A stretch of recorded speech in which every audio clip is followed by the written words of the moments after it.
All right, so other news this hour. As holiday makers take to the roads this long weekend, road safety will be a concern. So for more, let's bring in Layton Beard, the spokesperson for the Automobile Association. Layton, good afternoon, and thank you for your time with us here on the SABC at this hour. Yeah, thanks, Lisa. Always good to be with you. Appreciate the opportunity. No, absolutely. And given the issues that have come to the fore, perhaps at this point you could just speak to what are some of the best practices or the best way to prepare for the road as people, or rather prepare for the festivities rather as people take to the road. Look, I mean, we always tell people and advise people that their cars need to be in a good condition. Obviously, they need to be serviced. They need to be well maintained. We always advise people to check things like their tires and their windscreens and their windscreen wipers, and to make sure that any vehicle that they will be towing, such as their caravan or their trailer, is in equally good condition. And they need to also obviously check the tires on those vehicles and make sure that they have spares in case they need them. So from a mechanical point of view, obviously we're saying to people, keep everything well maintained and serviced. But considering that, 85 to 90% of all crashes and the cause of all fatalities in South Africa is as a result of human behavior, I think the most important advice we can give people is ensure your attitude is right for the road. Ensure you are aware of the fact that you will be sharing the road with hundreds of thousands of other road users, and prepare yourself to share the road with all of these other people. Be courteous to other drivers, understand that they also want to get to their destinations, but very critically, we would tell people, obey the rules of the road, stop when you're tired every 200 kilometers or 2 hours, and make sure that you are prepared mentally to tackle your journey.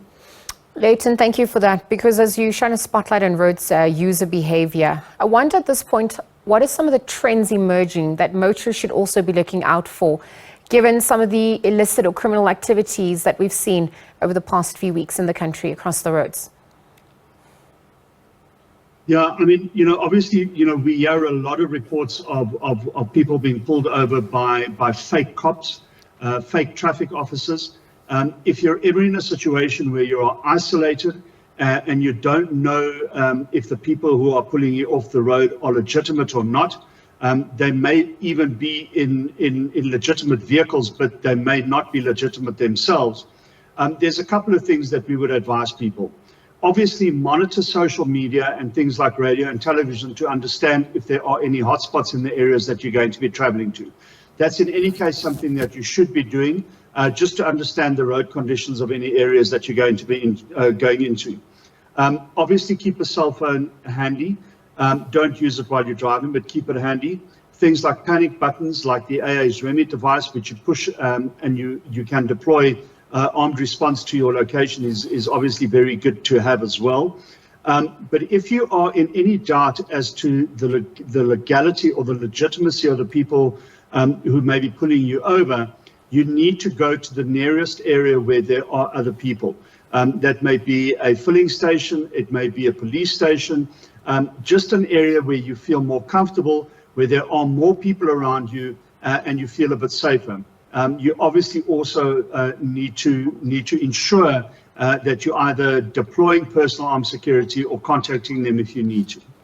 Layton, given the state of South Africa's economy at this point, what has been the impact of this on consumers, on road users, and how has this affected, the costs associated with travel, but also adhering to the rules and regulations? How would you weigh in on that aspect? Sorry, Lisa, I missed the first part of your question. Are you referring to the fuel prices? Fuel prices, the state of the economy, given, perhaps people choose to drive or use buses as opposed to flying, the impact on roads, etc. Yeah. Sure. Look, I think, as always, we will see a lot of people using public transport, a lot of buses on the road. And obviously, because our economy is so reliant on road freight, there will,